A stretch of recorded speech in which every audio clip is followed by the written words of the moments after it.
Oh, wait. Never mind. Sorry. Probably didn't hear me.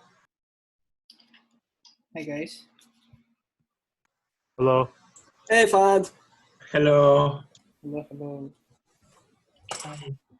Okay, so in this tutorial, we will be covering 6.1, 6.2, and 6.3. They're not as difficult as compared to the previous exercises we have done. And besides, there are not many questions that we have here today. So today's tutorial will be short and sweet.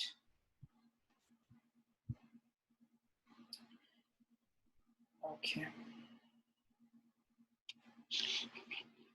So let me just share my screen here.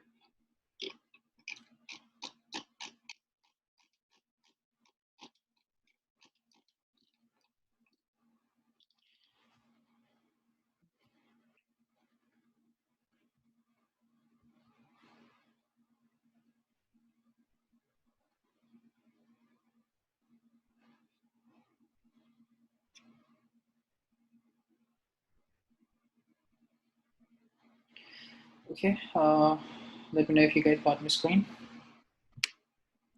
Yep. Okay. Yes.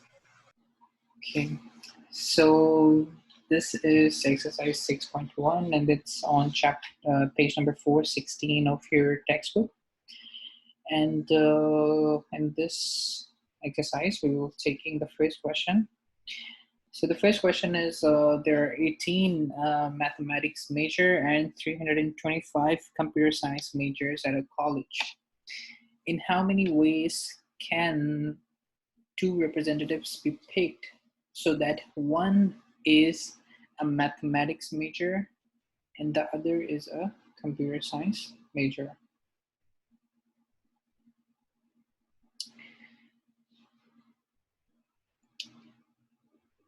So here, so since we have to pick since we have to pick one person from each category, so one from computer science and the other from the mathematics major, and then we are asked to list down all possible ways in which we can pick those representatives.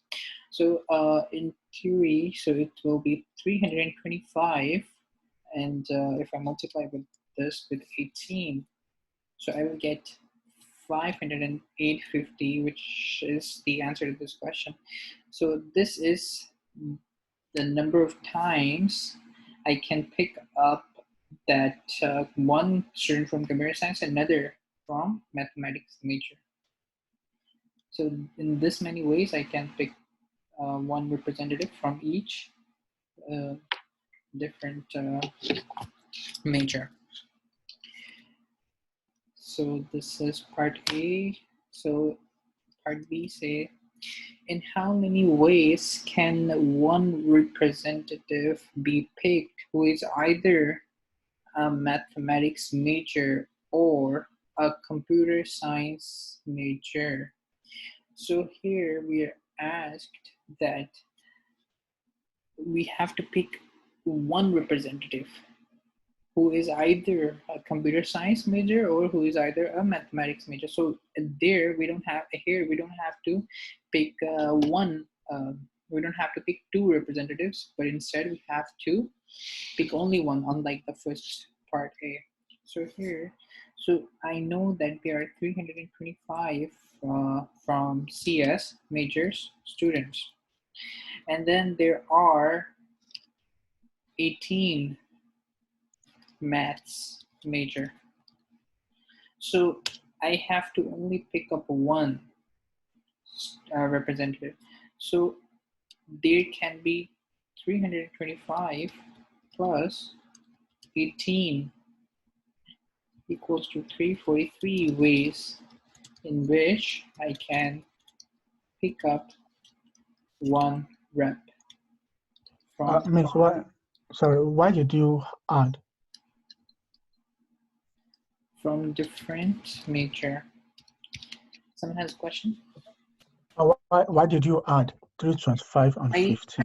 I I added because we only have to pick one representative. So here, one representative, because in here we have to pick two representatives, right? Yeah. So, and here they ask who is either a mathematics major or a computer science major. So this is not really a strict condition. So I can either pick one from computer science or from mathematics. So that's why I added them.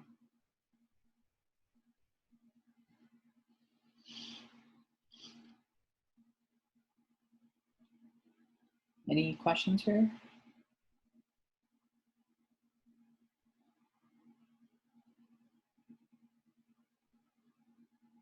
No, so far so good.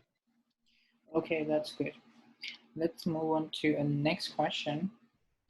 So here we have question number 3.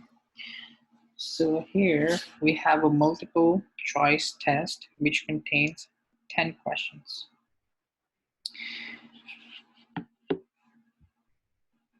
And there are 4 possible answers for each questions. Now we are asked in how many ways can a student answer the questions on the test if the student answers every question. So now we know that there are 10 questions and there are 4 possible answers for each question. Now the student, he can answer them in a lot more ways because he can pick, let's say, option A from the first question, option B from the second, option C from the third, and so on. And then we are asked to list down the number of possibilities a student has to pick them up. So since there are 10, since there are 4 choices for each question, and then there are 10 questions. So this is the number of ways the student can answer the questions.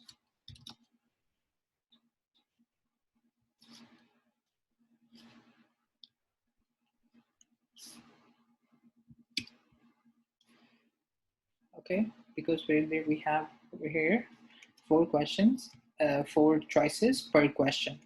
So for one question, he has 4 choices, right? He can answer one question in 4 different ways, right? And then for 10 questions, he can answer them in 4 to the power of 10 different ways.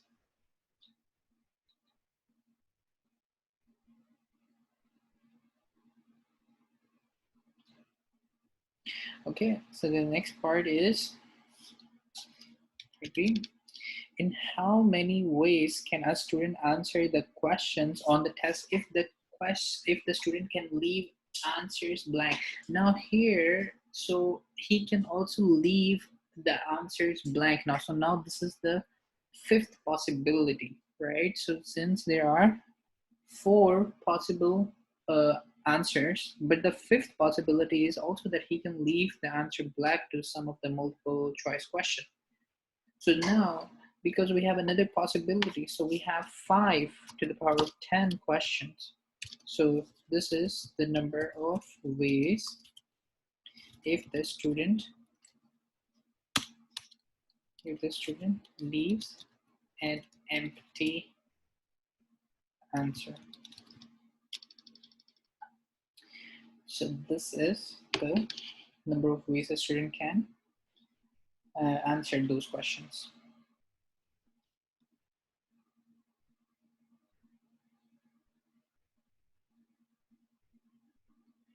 Questions?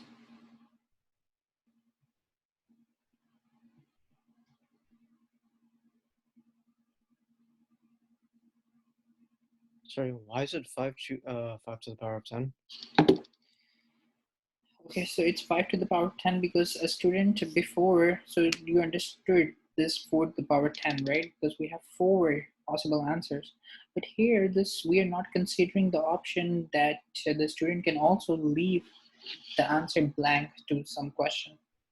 But since in the next part, we are considering another 5th possibility that it's possible that the student can also leave the answer blank. He doesn't answer it at all. So that's why we have 5 possible ways to answer one question. And to answer 10 questions, we have 5 to the power 10 ways. Okay, thank you. Okay, let's move on to the next question. Okay, so in how many different 3-letter initials are there that begin with an A?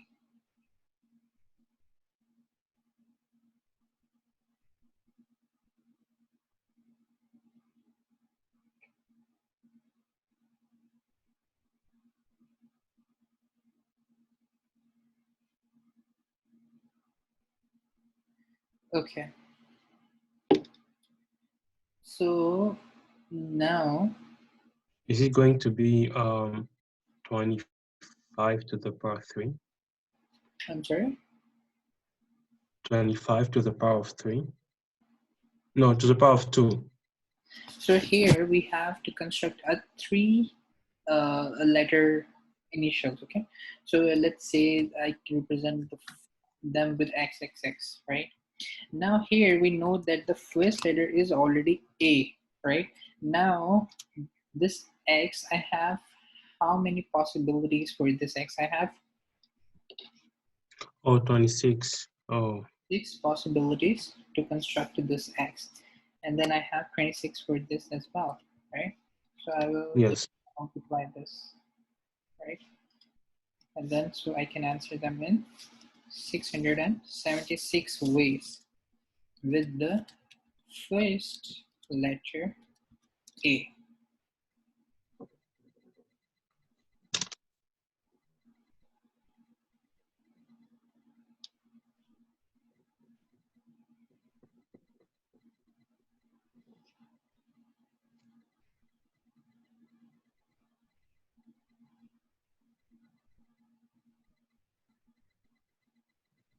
Or is it because there are 26 letters in the alphabet? That's why you multiply 26 by 26. Yeah, because let's say if I put A right here, so the other letter I choose is also A, right? But then the next letter I choose can be from A to Z, right? So from A to Z, which are 26 letters, right? And then same I can do for B. I can choose any of this, 26. So there are 26 letters in here, and then 26 in this here as well. That's why. Okay, let's move on to the next question. So this is question 21. So here, how many positive integers between 50 and 100 are divisible by 7? Which integers are there? So this is more like a try method, like you have to basically count them. So there are 7 of them, and there are 56, which is divisible, right? 63, 70, 77, 84, 91, and 98. Okay, so there are 7 of them which are divisible by 7 between 50 and 100. So you just have to list them? Yeah, Like, yeah. there's no other, like, any quicker method to do it? A quicker way? Yeah. Well, the quicker way is it's not really a big question, right? Oh, okay. It's Yeah. not supposed to be a trick question like the one that we have above. So it's basically listing those elements. Basically, what you need to know is like how to multiply, like the basic skills for mathematics, like multiply and division skills to answer this question. Now, the number between 50 and 100 that are divisible by 11. Or? Sorry? So there are 5 of them. It's like 55, 66, 77, 88, 99. Oh, yeah. 88 and 99, okay? So there are 5 of them. Oh, yeah, 5. The next one is are divisible. by both 7 and 11. So now we see, is there anything common between this one and this one? So we see that there is this 77, right? Which is common Common. and in here as well. So there is only one, and that is 77. Okay, this was not really that bad question.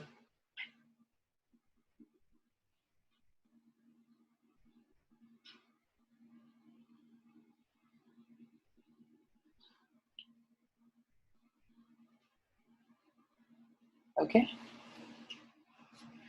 The next question. So how many strings of 3 decimal digits? So we have a string which is of 3 decimal digits, okay? Do not contain the same digit 3 times. So now we have a string. Let's say I represent that 3-digit string with XXX. Now here, each here is from 0 to 9, right? And then X here is 0 to 9. And then here, 0 to 9, right? So how many total possibilities are there that I can construct a 3-digit string? So it will be this 9 times, 10 times, because it starts from 0, right? 10 times 10, right? Which is 1000, right? But the question asks that do not contain the same digit 3 times.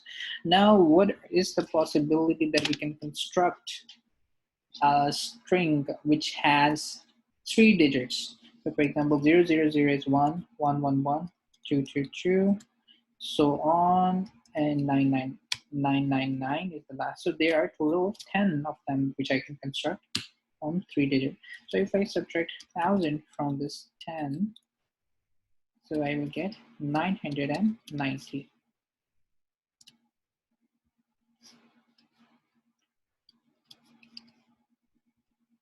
Okay.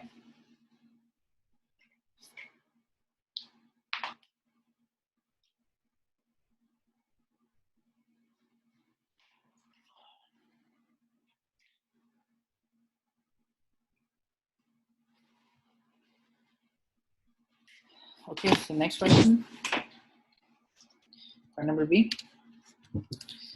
So begin with an odd digit.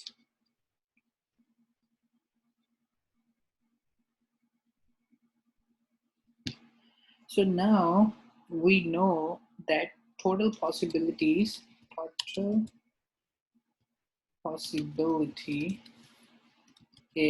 1000 that begins with both odd and even for a 3-digit string. Now, since I need the possibility for only the odd digit, so it will be 1000 divided by 2, which is 500.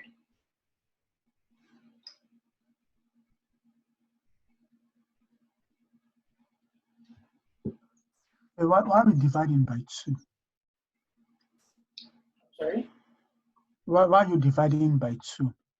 I divided by 2 because the total possibilities, right? So for example, if I say, right, so if I have a 3-digit string, right, so 100, for example, is one way, right?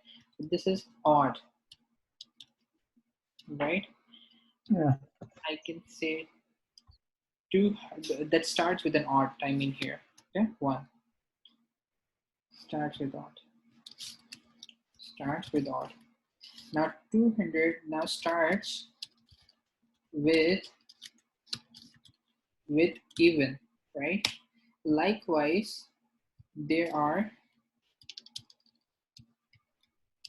1,000 possibilities. Let's start with both even and odd. And I am only interested in knowing the possibilities starting with an odd number only, right? And then there are half of them, right? Therefore, for odd, it's 500.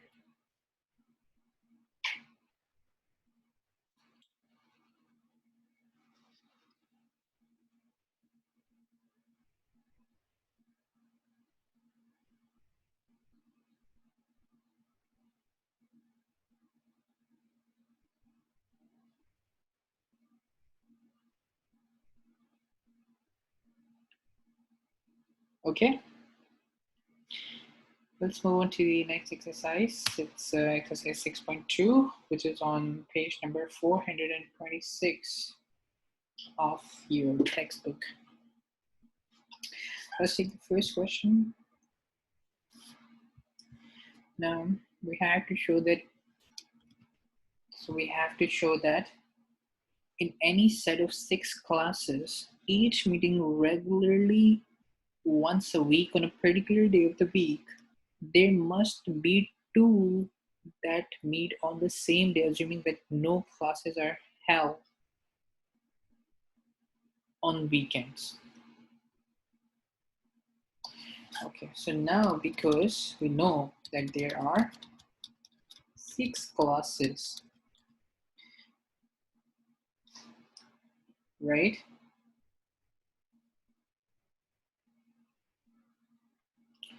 And then there's an assumption that there are no classes on weekends. So therefore, in 1 week, we get 5 classes.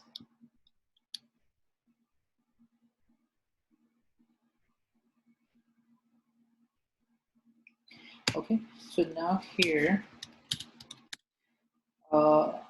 like I'm not really sure if all of you guys know about the pigeonhole principle. So here we were using the pigeonhole principle. Have you guys studied that principle?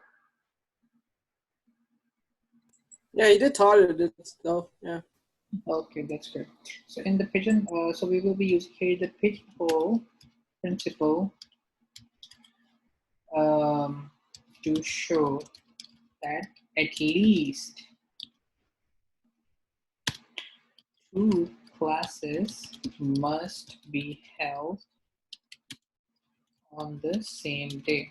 And if you guys don't know the pigeonhole principle, I would suggest you guys to revisit that lecture to make sure everyone is on the same page. Okay. So we have no classes on the weekend. So therefore we have 5 classes in 1 week. And because they are not size classes, it's 6 classes. So because there are 6 classes, and therefore we know that in 1 week we get 5 classes, right? So there is 1 class extra. So this might be happening at the same time, right? In 1 week with another class. So therefore, using the pigeonhole principle, we know that there is at least 2 classes must be held on the same day.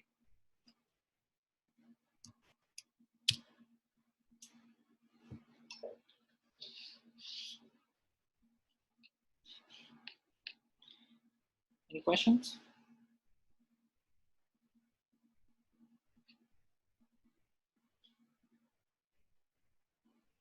Okay, let's move on to the next question. Okay, so this is question number 7. Show that among any group of 5, not necessarily consecutive integers, there are 2 with the same remainder when divisible by 4. Okay, likewise, what we will be doing here is, because there are 4 possible remainders when an integer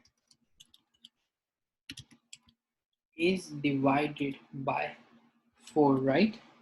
So it can be, that is 1, 2, or 0, 1, 2, and 3. Right, so these are 4 possible remainders that if I divide something with 4, I can get either of these ones. Okay. Now, using pigeonhole, again, it implies that given 5 integers, at least 2 have the same remainder.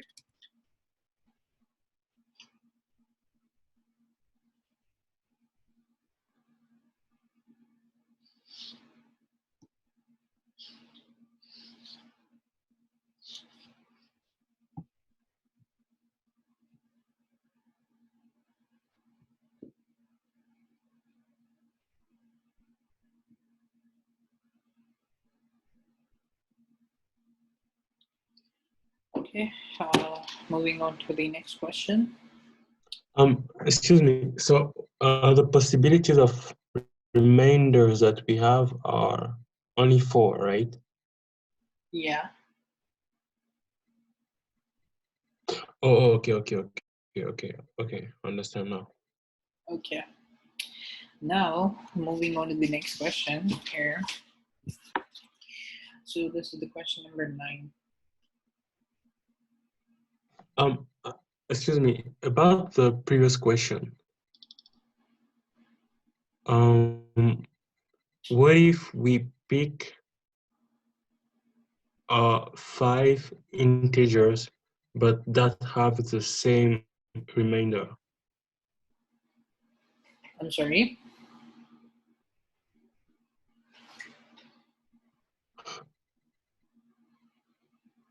I think I didn't quite understand the question. So let's say if I pick number, so any group of 5. So let's say 1, 2, 3, 4, 5. So these are my 5 consecutive integers, right? Now if I divide them, right? So let's divide 1 by 4, right? Mm-hmm. So if I divide 1 by 4 here, or maybe, you know what we can do is, let's start with 4, just for everyone is on the same page, okay? Now if I take this 8 and then if I take this 4 here, right? And I do, so let's say if I divide this by 4, the remainder is 0, right? 0, yeah. And then if I divide this by 4, the remainder is also 0. Yeah. So what we are trying to say here, that the possibility, and if I divide this by 4, I get 1, right?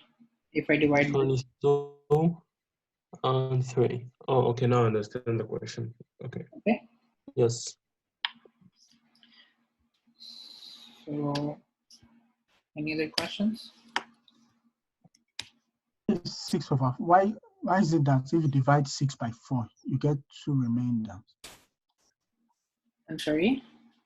Why is it that if you divide 6 by 4, you get 2 remainders? Why is it that we get 2? Yeah. Why is it that we get 2? Because if I divide 6 by 4, right? Yeah. So what should be the remainder I will get?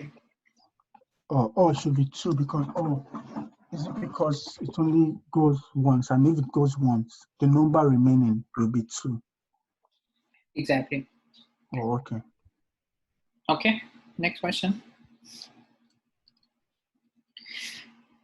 So let n be a positive integer. Show that in any set of n consecutive integers, there is exactly 1 divisible by n. This is really a straightforward question, so it might sound like intimidating, but it is not. So let's say we have some sequence, so like a or a plus 1 and up to so much, and then we have the last one with a plus n minus 1. So this is my sequence of n consecutive integers. Okay, be the minus 1 be the integers in the sequence. Okay, the integer a plus I mod n is I equals to 0, 1, I equals to 0, 1, 2, n minus 1, right? So this is the mod that I'm taking for everyone, and are distinct.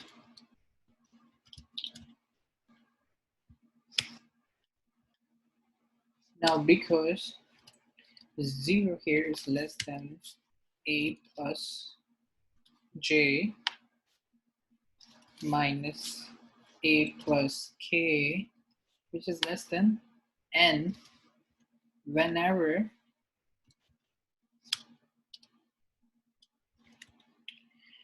zero is less than or equal to k is less than or equal to j is less than or equal to n minus 1.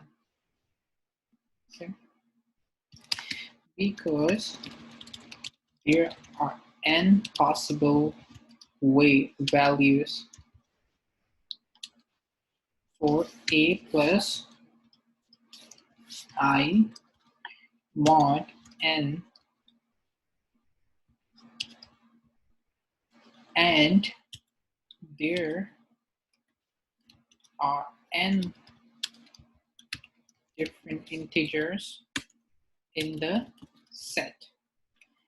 Each of these values is taken on exactly once.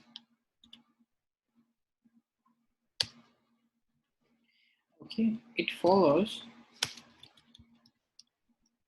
that there is exactly one integer in the sequence that is divisible by n.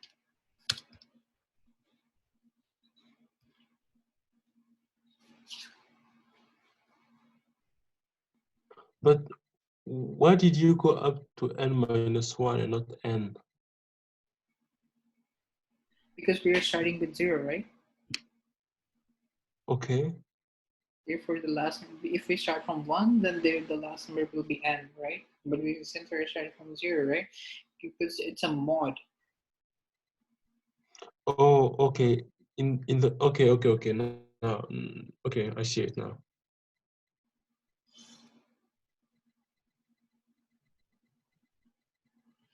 Okay, let's move on to the next question.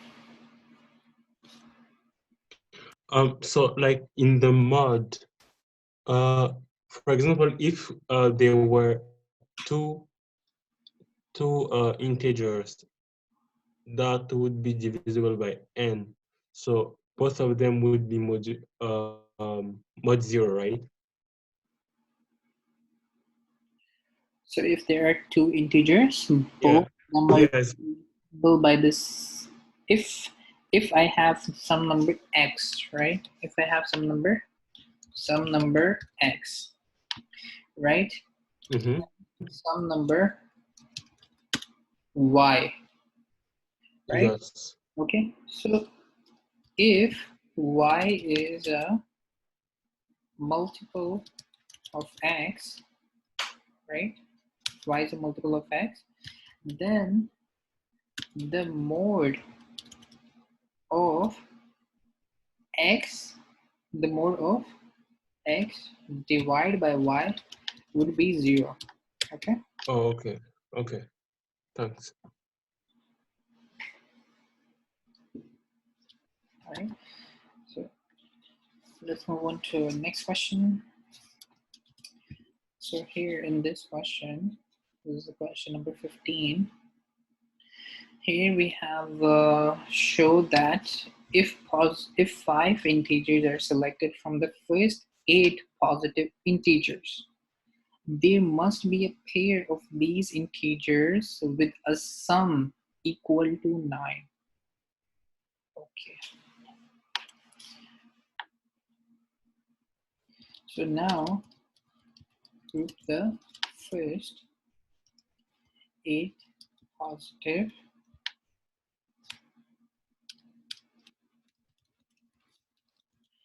integers into 4 subsets of 2 integers each, so that the integers of each subset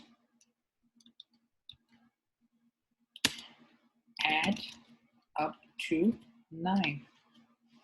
So let's group them up. So there is between the first, we take first 8 integers, okay? So let's say first 8, so 1 and 8, right? So the sum is 9. The other pair I can take is 2 and 7. The other pair 3 and 6. The sum is 9. Okay. And the other pair 4 and 5. Okay. Now if 5 integers are selected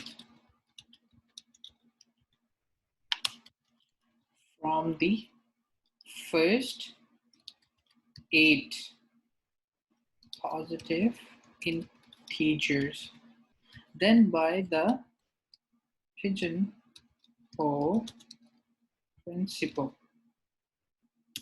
at least 2 of them come from the same subset. Therefore, there is a pair summing up to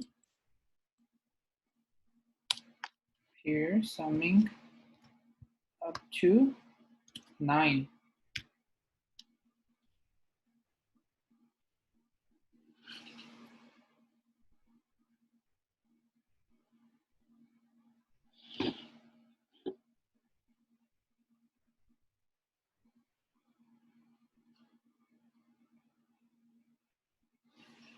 Part B. So instead of now, is the conclusion in part A true if 4 integers are selected rather than 5? All right. So now we have to select 4 integers.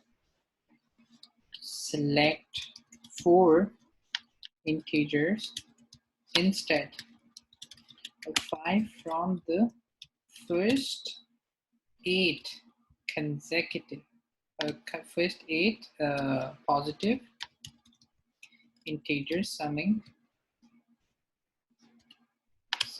up to 9. So now what we have to take, we have to take 4 integers instead of 5 from the first 8 positive integers, which will sum up to 9. Now, one way to prove this is using contradiction, right? So we can come up with such a pair, direct proof, which will be basically coming up with the pair which shows that it's not the case. And such a pair will be, for example, if we take, let's say 1, 2, 3, and 4. right? So none of these pair sum up to 9. So if I take 1 and 4, it doesn't sum up to 9. If I take 4 and 3, it doesn't sum up to 9, right? So none of these pairs will sum up to 9.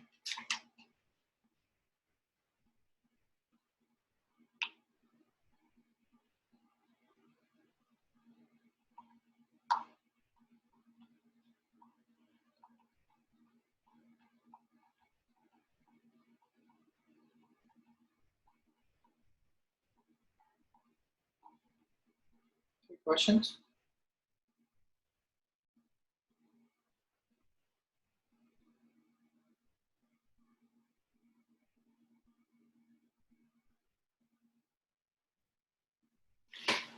No question. Let's move on to the next one. Okay, so this is going to be question number 25. So show that whenever 25 girls and 25 boys are seated around a circular table, there is always a person both of whose neighbors are boys. Okay, so we have to show that. So number the seats around the table from 1 to 50. Since the total is 50, right? Since the total number is 50, right? Which is 25 plus 25. Okay, and think of seat 50 as being adjacent to seat 1. So basically in a circular way. Okay, there are 25 seats with odd numbers and 25 seats with even numbers. Okay, if no more than 12 boys occupied the odd numbered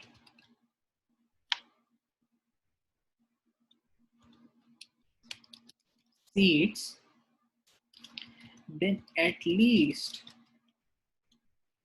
13 boys would occupy the even number seats.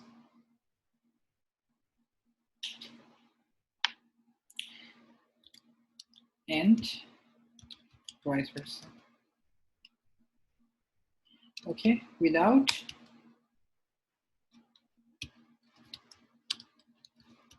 loss of generality here, assume that at least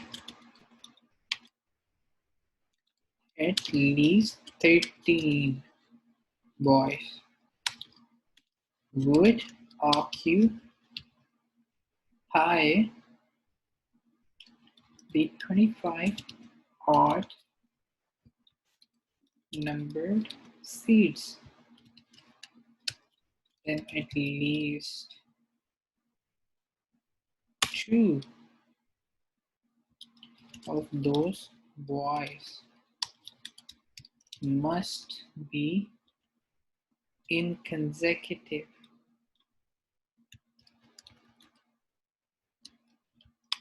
odd numbered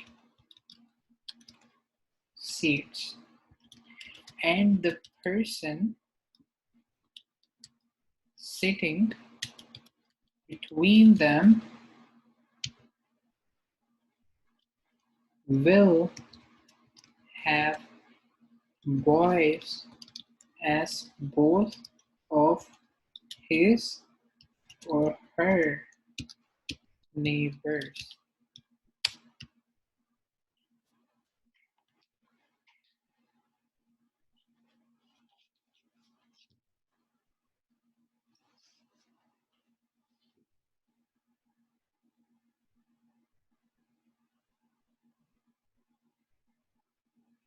To be honest, I didn't understand. I'm sorry? To be honest, I didn't understand. To be honest, you didn't understand? No. Okay, so basically what we are saying here, so the total number of seed is, we have 50, right? We know that. And Yes. in terms of the arrangement, we are assuming that they are circular, right? Because it's in the question, right? So the last seed, right? So 50, the seed number 50, it is like adjacent to the seed number 1. The first, yes. Okay, so now if because there are 25 boys and 25 girls, right? So now there are 25 seeds with odd numbers, right? Because if we go from 1 to 50, there are 25 odd numbers and 25 even numbers, right? And if we assume that there are, for example, 12, so from those 25 boys, right? So if we assume that there are no more than 12 boys who occupied the odd number seats, right?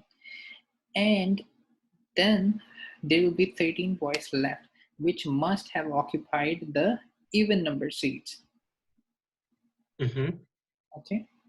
Now we assume that there are at least 13 boys who occupied that 25 odd number seats, right? Because this is what we said here, right? Then, because there are at least 13 boys who have occupied the 25 odd number seats, then then at least 2 of those boys must be in consecutive odd number seats, right? And the person sitting between them will have boys as both of his or her neighbors.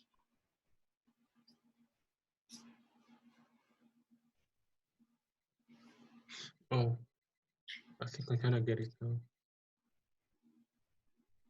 Yeah. So if like this is probably a confusing wording maybe, but if we consider the question alone itself, like it's quite intuitive that there will be a person whose neighbors are both boys, right? So if there is a girl, right, so it has both boys as his neighbors, because there are odd number of them, right?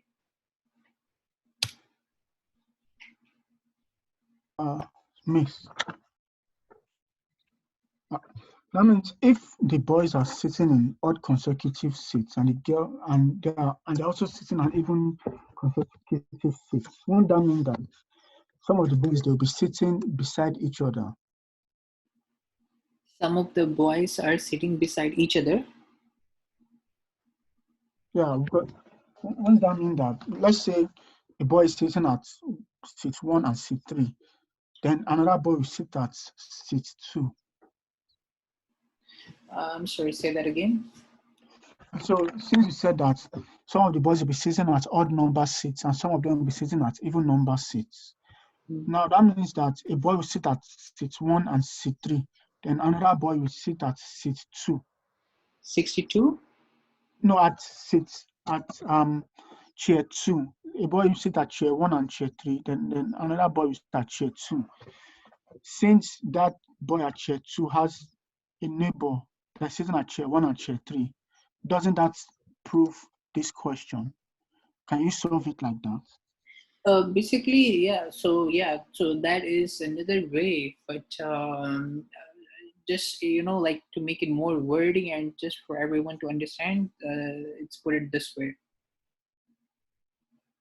Okay, so of course there are many possible ways of proving one thing, right?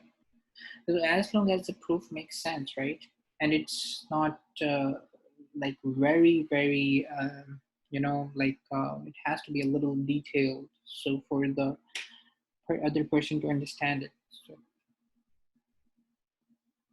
So as long as your proof is detailed and the marker understands what you're trying to say, then you will get the marks. So there is no really like the correct way of proving something, as long as it makes sense. Yeah. Okay, let's move on to the next question. So this is question number 29. So show that in a group of 10 people where any two people are either friends or enemies, there are either 3 mutual friends or 4 mutual enemies. There are either 3 mutual enemies or 4 mutual friends.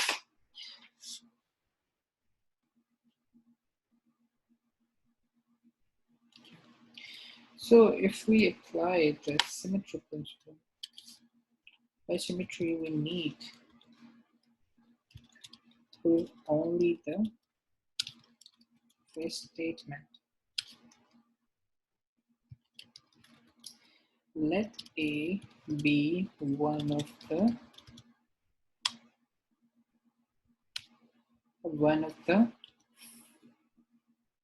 people.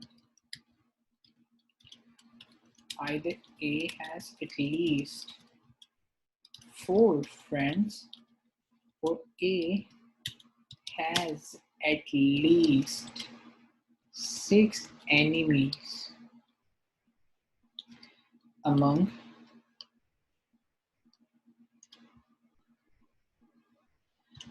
the other 9 people, because 3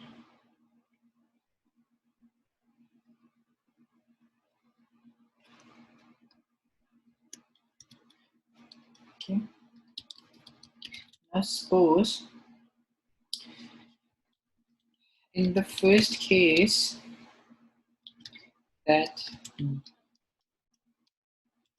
B, C, D, and E are all A's friends.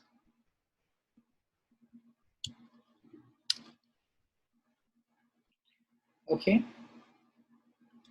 So if any 2 of them are friends with each other,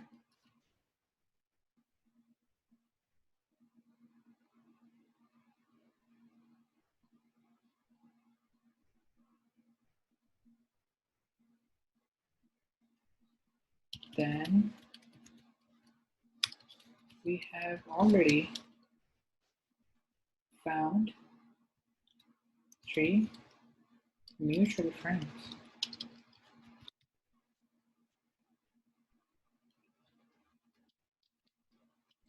Otherwise,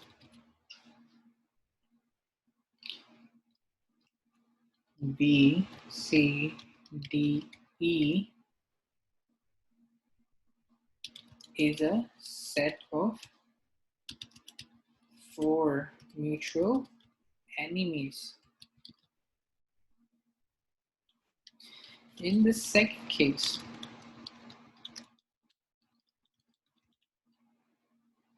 let B, C, D, E, F, G be a set of enemies of A. Then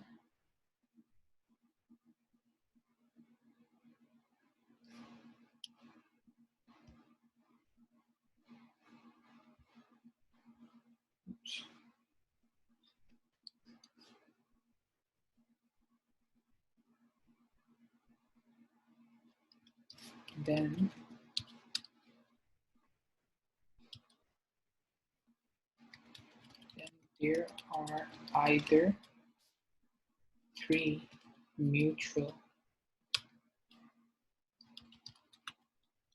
friends or 3 mutual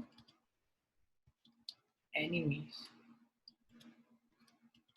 who form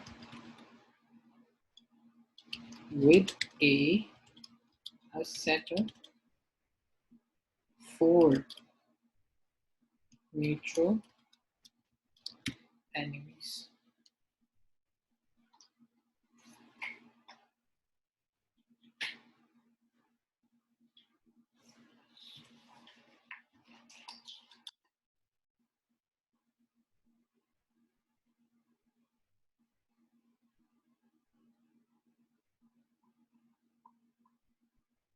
So this question was more or less the same as the one that we have before.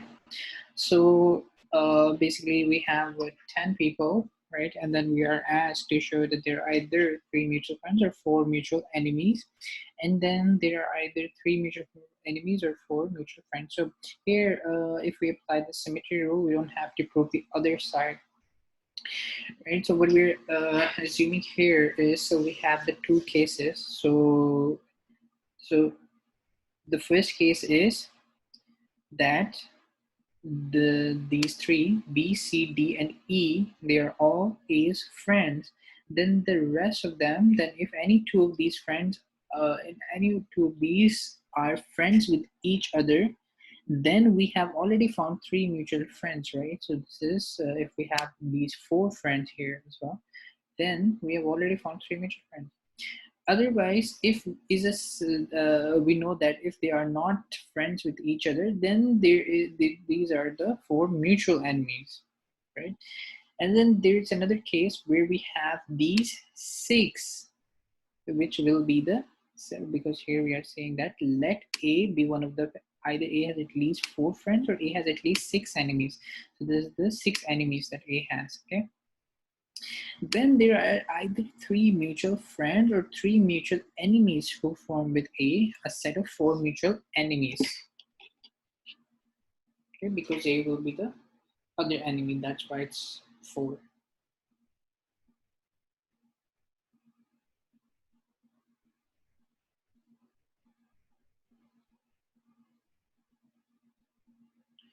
Okay, moving on to the other question. So a computer network. So this question will be more or less the same. A computer network consists of 6 computers. Each computer is directly connected to 0 or more of the other computer. Show that there are at least 2 computers and then they're directly connected to the same number of other computers. So now here,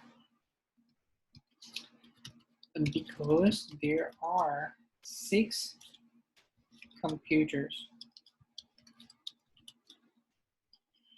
Okay, so there are 6 computers. The number of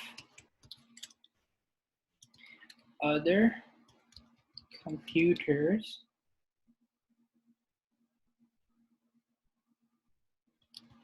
the computer is connected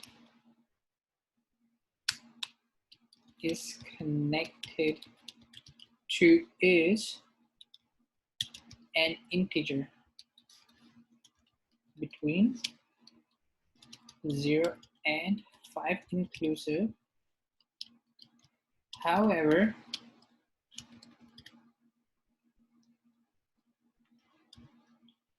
However, 0 and 5 cannot both occur. To see this, note that if some computer is connected to no others, then no computer is connected to all 5 others. And if some computer is connected to all 5 others, then no computer is connected to no others.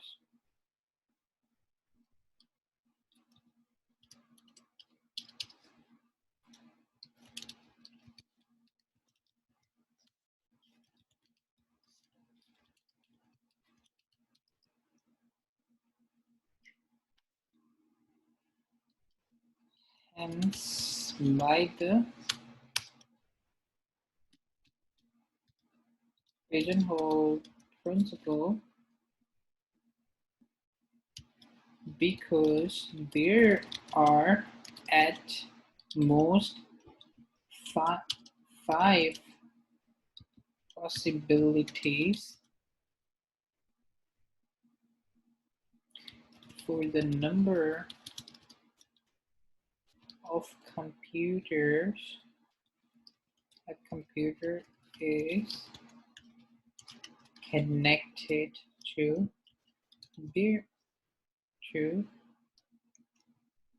There are at least 2 computers in the set of 6 connected to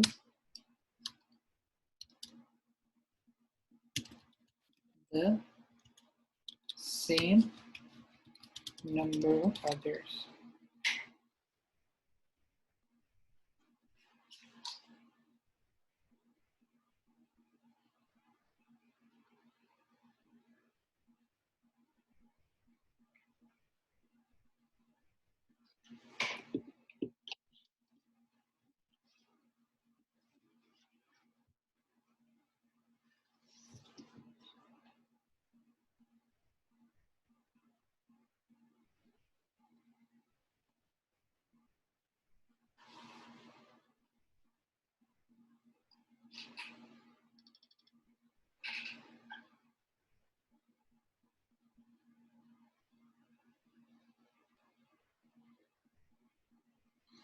Okay, let's move on to the next exercise. So this is the exercise 6.3 of 435, which is basically combinations and permutations. So let's take the first question from the exercise. So in this exercise, so we have to list all the permutations of A, B, and C. So here we will take Just one question. When we say permutation, it means that we can repeat an element, right? sorry. For example, when we have A, B, C. Oh, never mind. Okay, so the permutation here will be A, B, C. This is 1, and then with the other combination A, C, B, B, A, C, B, C, A, C, B, and C, D, A. So this will be the list of all the permutations for this set.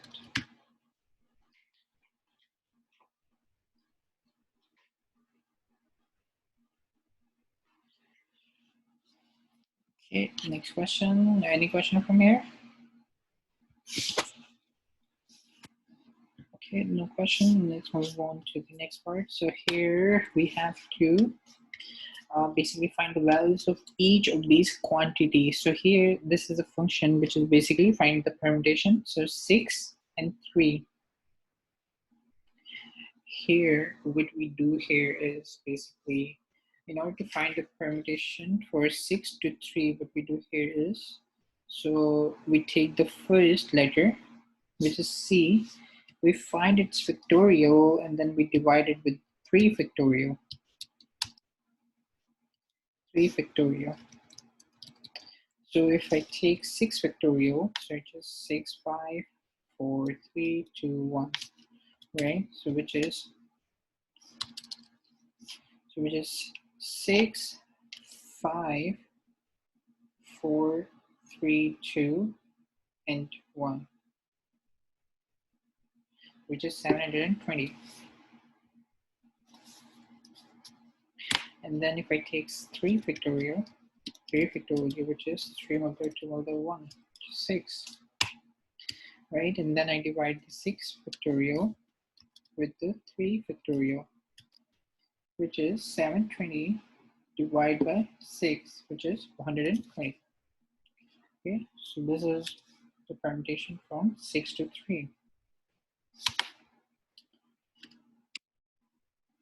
Likewise, let's do part number E. 8 factorial, right? Since we have the same factorial on both of them, 8 to 8. So 8 factorial, we don't even have to calculate, for example, some number, for example, x. And then we have then another number, 8, right? So this is also x, right? So if we divide 8 factorial with 8 factorial, we know that we are getting something divided by the same thing is 1.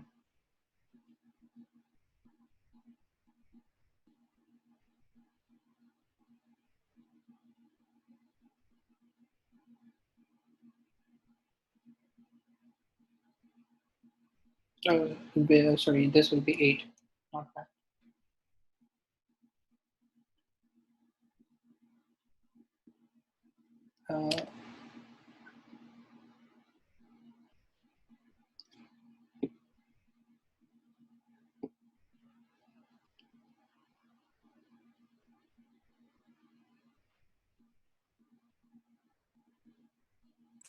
Shouldn't it be 1? I'm sorry? A factorial over a factorial. Sorry, I'm sorry. Say that again. If you're taking a factorial by a factorial, wouldn't it not be 1 then? Yes. Actually, sorry, I just made a mistake here. So 8 factorial here, because we have to subtract this, right? So here, let me just rewrite the journal formula here. So if I have, for example, P, and then I have A and B, right? Then this will evaluate to A factorial divided by B minus A factorial. Okay, this is how it's in your book, I assume, and in the lectures as well. So if we consider this, then it will not be like this. So if we take, so here in this case, our A and B both are 8 and 8, right? So 8 factorial divided by 8 minus 8. 8 minus 8, which is basically equals to 0 factorial, right? So it's just 8 factorial divided by 0 factorial is 1, right? Which is 8 factorial, right? So 40,320. So this will be 8, 7, 6, 5, 4, 3, 2, 1, which we have to calculate here. So it will be 40,320. 40,020, Yeah. okay.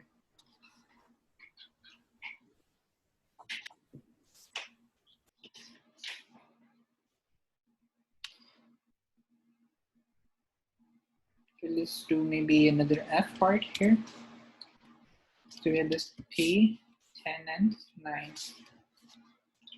Okay, so we do this 10 factorial, and then we did 10 minus 9 is 1 factorial, which is basically 10 factorial.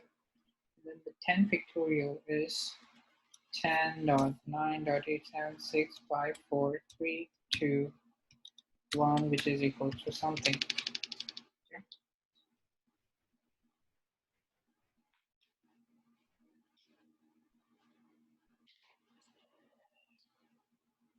So this one is not that hard question. Let's take a little more challenging question. So there is a group that contains n men's and n women's. How many ways are there to arrange these people in a row if the men and women alternate? So there is a man and then a woman and then man, woman, like this. So here, if we have to alternate those, so we have n people, and those people, so there is the how many ways there are? N ways to group them, but we don't have to group them in any way we want. We have to, so we have to basically group them in a certain alternate way, so that there is a man and then there is a woman, right? So because here we have to put them in an alternate way.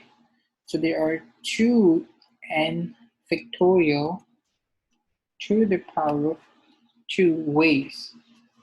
2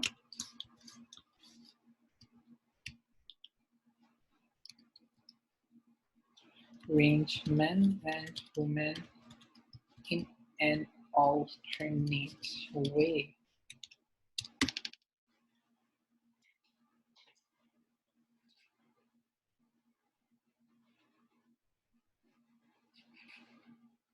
How did you end up to this? I'm sorry?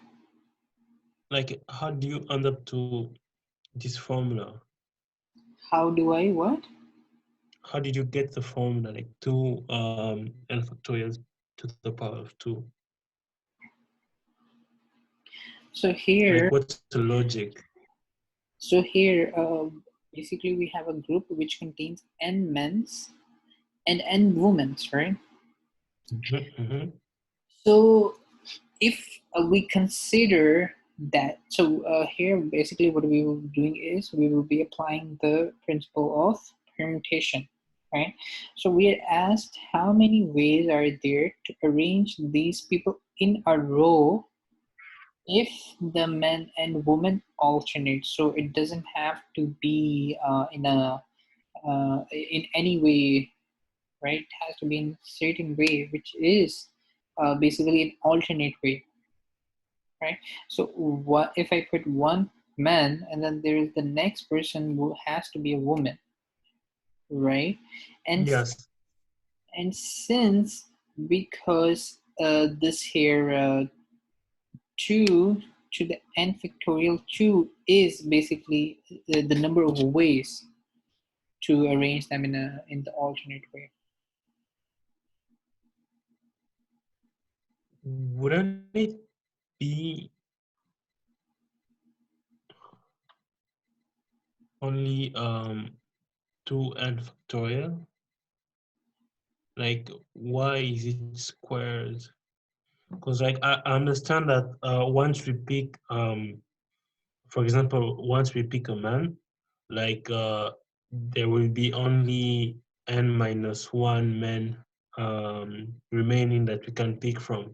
So it's gonna be n factorial. And the same thing from the woman, like when we pick like one woman, we'll have n minus 1 women that we can pick from. So it's gonna be 2n factorial, but why is it squared? So basically, let's say if let's consider a group of let's say, just to keep it simple, let's say four, right, people with 2 men and 2 women. Okay, so now if I have to group them in a way that there is one man and then woman, so there is this man, woman, then man and then woman, right? This is this one way, Yes. right? So I'll probably just say M1, M2, W1, W2. Okay, so this is one way. Okay. Okay. Now the other way will be M2, W1. Okay. And M1 and W2. This one will be W2. Okay. Now the other way will be W1, M1, right? And then Yes. W2, then M2. Like with M2, okay? W2 and M2,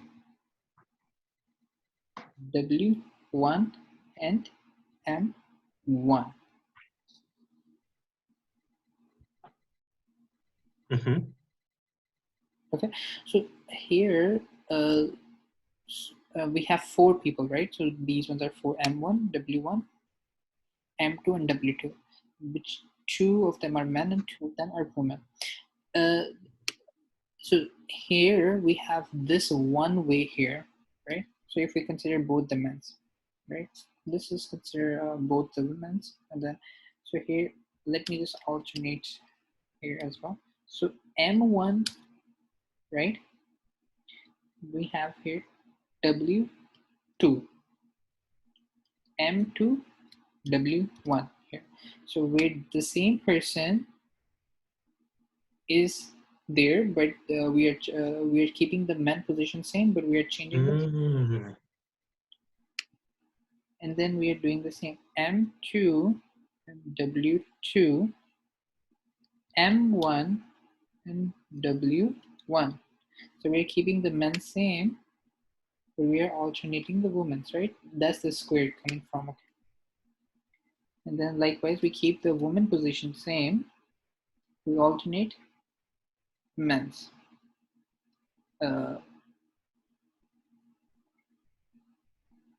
We keep the woman position same. Then we alternate men's.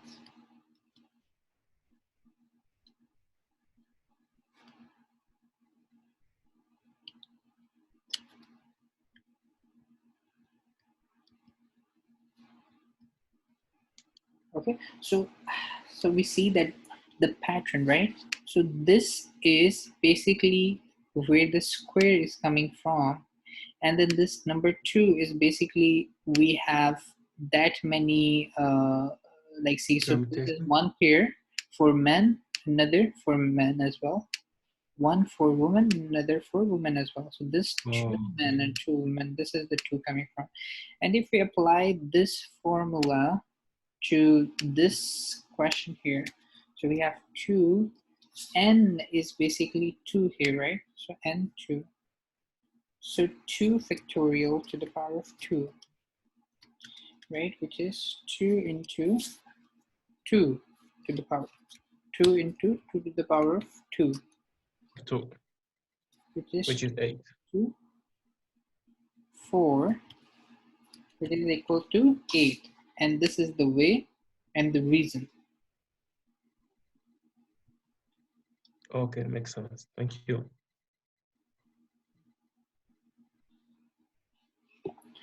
Okay, let's take another question. So there's a coin that is flipped 10 times. 10 times, where each flip comes up either heads or tail. How many possible outcomes are there in total?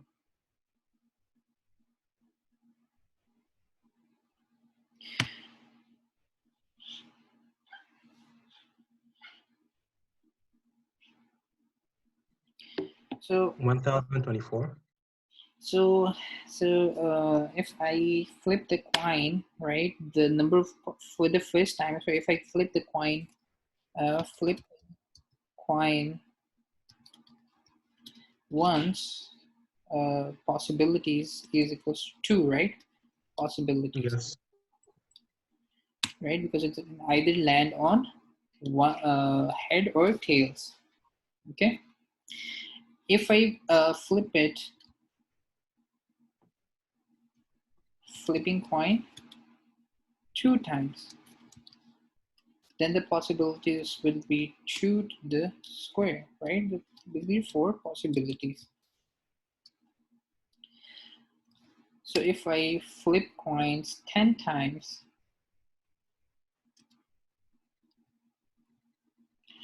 then it will be to the power of 10 possibilities, which is equals to 1024.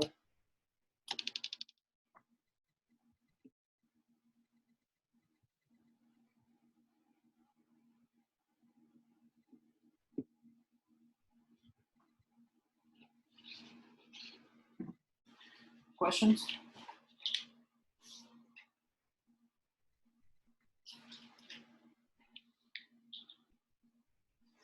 Okay, let's take a last question. So find a formula for the number of circular R permutations of n people.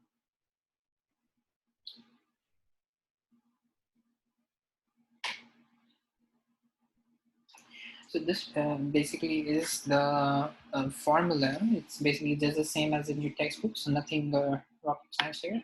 So this is, so if this,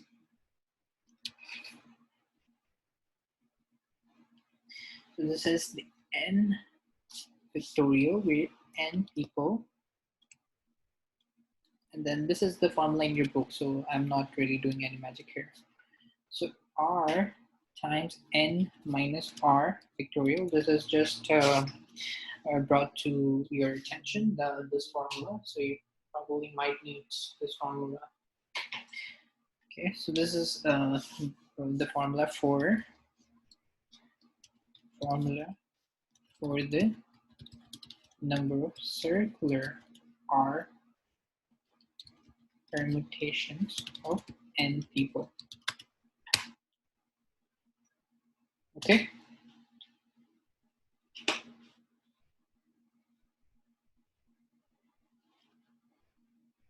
Any questions so far?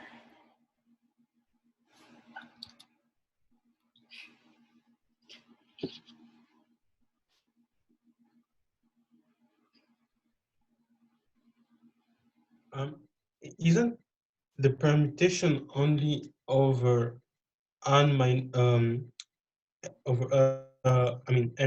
factorial over n minus R factorial? Oh, but this is a circular permutation, right? Circular permutation. So yeah, the circular one, that's why. Oh, Yeah, so this is not something that I have created, but it's basically in your book, the formula, right? I just put it in here just to brought it to your attention, to keep that in mind. Okay. So what's the difference between a permutation and a circular permutation? In circular permutation, just like the name suggests, there is a possibility, of circling around, and the circular permutation has basically more possibilities. Okay, that's the R here, right?